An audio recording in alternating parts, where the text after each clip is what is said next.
All right, folks, buckle up. Today we're taking a deep dive into the world of AI learning. We hear about AI everywhere these days, but how it actually learns, how it goes from like a blank slate to, a super smart machine. It's pretty amazing. We got a ton of cool stuff to dig into today. Articles, definitions, even a TED Ed video.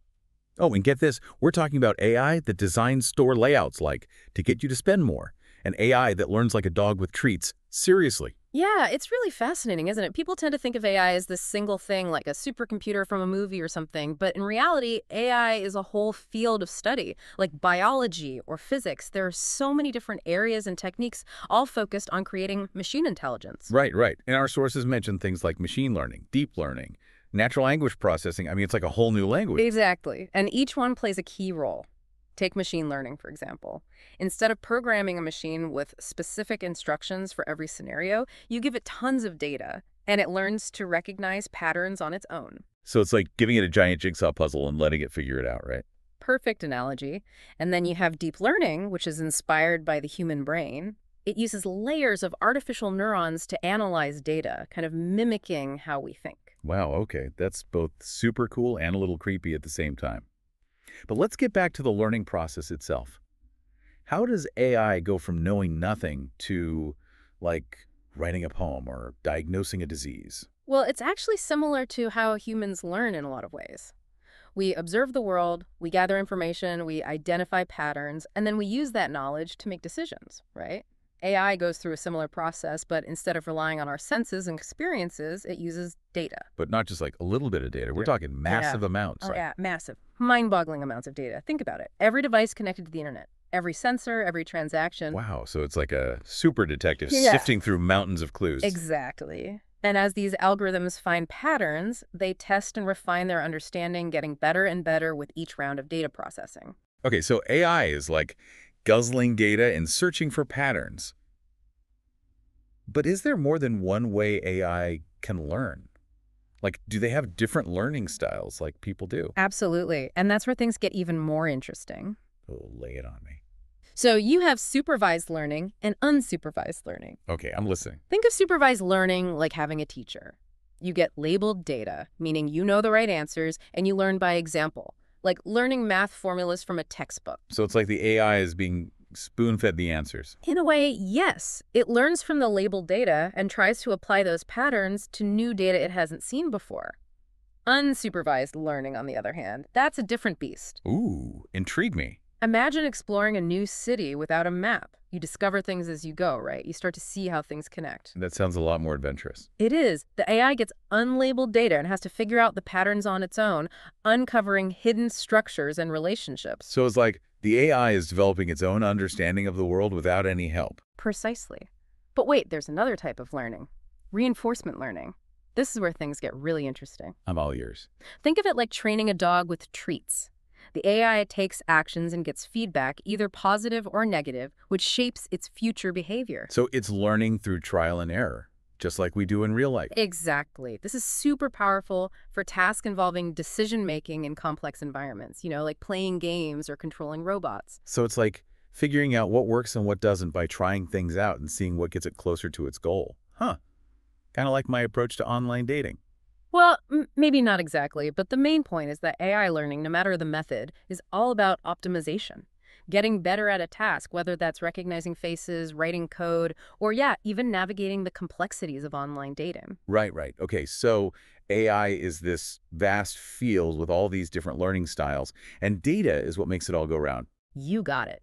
Data is the foundation on which AI learns and grows. And just like any foundation, its quality is crucial. But we'll dive deeper into that in the next part of our deep dive. Welcome back to our deep dive into AI learning. I feel like we've covered so much already, but we're just getting started, Rob. You're absolutely right. There's always something new to discover in AI. But before we move on, let's circle back to something we talked about earlier, data quality. Yeah, because we can't just feed AI any random data and expect it to become like a super genius, can we? Exactly. Right. Think garbage in, garbage out. The same applies to AI. The quality of data used to train these systems is super important. If the data is messed up, incomplete, or biased, well, the AI's learning is going to be messed up too. Okay, so it's like if you try to bake a cake with rotten eggs, it's not going to turn out very well. Precisely. And the consequences in AI can be much more serious than a bad cake, especially when we're talking about systems that are making decisions that impact our lives. Right, that makes sense. So what kind of things do we need to consider when it comes to data quality for AI? Well, accuracy is key. The data needs to be correct and reliable. If it's not, the AI is going to learn the wrong things and make bad predictions or decisions. So it's not just about having a ton of data, it's about having the right data we can actually trust. Absolutely. And another crucial thing is completeness. The data set needs to be comprehensive enough to represent all the relevant parts of whatever problem the AI is trying to solve. Okay, so it needs enough data to see the whole picture, basically. Exactly. And then, of course, there's the issue of bias, which we touched on before. Data can reflect existing societal biases, and if we aren't careful, those biases can be amplified by AI systems. So, for example, if the data used to train like an AI hiring algorithm is biased against women, the AI might end up perpetuating that bias when it makes hiring decisions. That's a very real concern, and that's why it's so important to be aware of potential biases in the data and to try to minimize them. This is starting to sound pretty tricky.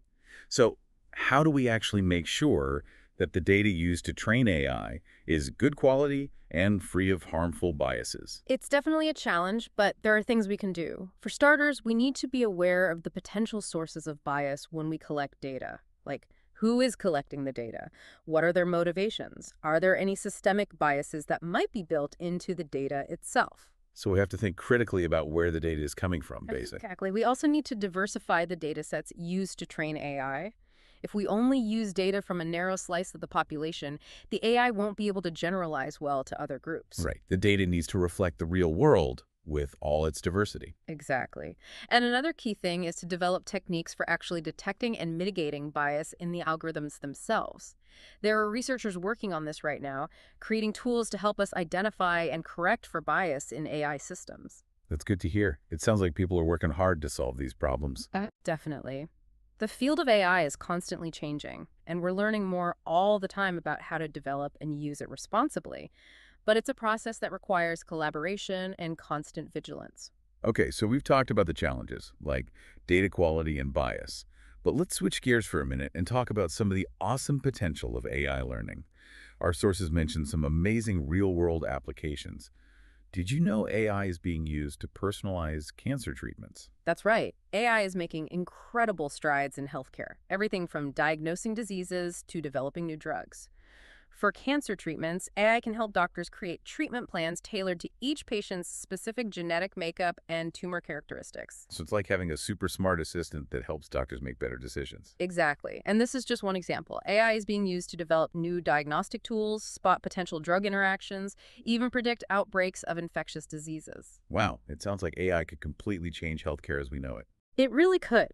But it's important to remember that AI is a tool. And like any tool, it can be used for good or bad.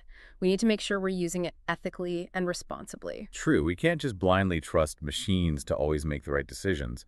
We have to be involved in shaping their learning and making sure they align with our values. Absolutely. And that brings us to another super important aspect of AI learning that people often forget about: explainability. Explainability, what does that mean? It basically means understanding how AI systems reach their decisions. As AI gets more complex, it can be hard to know why a particular algorithm made a particular choice. Oh, so it's like the AI is a black box. We give it input and it gives us output, but we don't know what happens in between. Right. And that can be a problem, especially in situations where trust and transparency are super important. If an AI system is making decisions that affect people's lives, we need to be able to understand how it got there. So explainability is about making AI more accountable, more transparent. Precisely. It's about being able to trace the decision-making process back to the data and the algorithms that influenced it. But that sounds pretty tough. If these algorithms are so complicated, how can we even begin to understand how they work? It's definitely a complex area, but there are researchers working. Personalization. You mean like AI that's tailored to each person, to their own needs and preferences? Exactly. Think about it. We already see it with online shopping, streaming services, AI suggesting things based on what we like. But as AI gets even smarter, that kind of personalization could be in every part of our lives. Whoa. So like AI helping us make personalized healthcare decisions, designing a custom education plan for every student, maybe even a news feed that's tailored just for me. Exactly. The possibilities are incredible. But, and this is a big but, more power means more responsibility. The more personalized AI gets, the more careful we need to be about protecting our privacy, making sure our data isn't being used in ways we don't want. Yeah, that makes sense. If AI knows everything about me, like my shopping habits, my health records, that's a lot of power. It is. That's why it's so important to be thinking about ethical guidelines for AI, Hmm. rules and regulations to make sure it's being used for good and that our rights are protected. Like we're writing a whole new rule book for the age of AI. Exactly. And that rulebook has to be written by everyone: tech experts, ethicists, policymakers, regular people. Okay, so personalization and ethics are big things for the future of AI. Anything else on the horizon? Well, another exciting thing is how AI is merging with other technologies: robotics, biotech, nanotech. Oh, hold on. AI that can actually work in the physical world, not just inside computers. Exactly. Think about robots powered by AI doing all sorts of things in our homes, workplaces, even hospitals, Hmm. or even tiny nanobots controlled by AI delivering medicine inside our bodies. It's like science fiction coming to life. It is. And as these technologies combine, they're going to create even more powerful, transformative applications, things that could really change the world. That's both amazing and a little bit scary, to be honest. I get it. But one thing's for sure, AI's future is full of potential, and it's up to us to make sure that potential is used for good. Well said. I think we've covered a lot of ground in this deep dive. How AI learns, the ethical challenges, the amazing possibilities ahead. But before we go, I want to leave you with one last thought. AI is often portrayed as this mysterious, sometimes even dangerous thing. But really, AI is a reflection of us. It's a tool we're creating, and it's up to us to use it wisely. The future of AI isn't set in stone. We're shaping it with every decision we make. So stay curious, stay informed, and most importantly, stay involved. The future of AI is in our hands. Couldn't have said it better myself. Thanks for joining us for this deep dive into the world of AI learning. That's a wrap for the deep dive.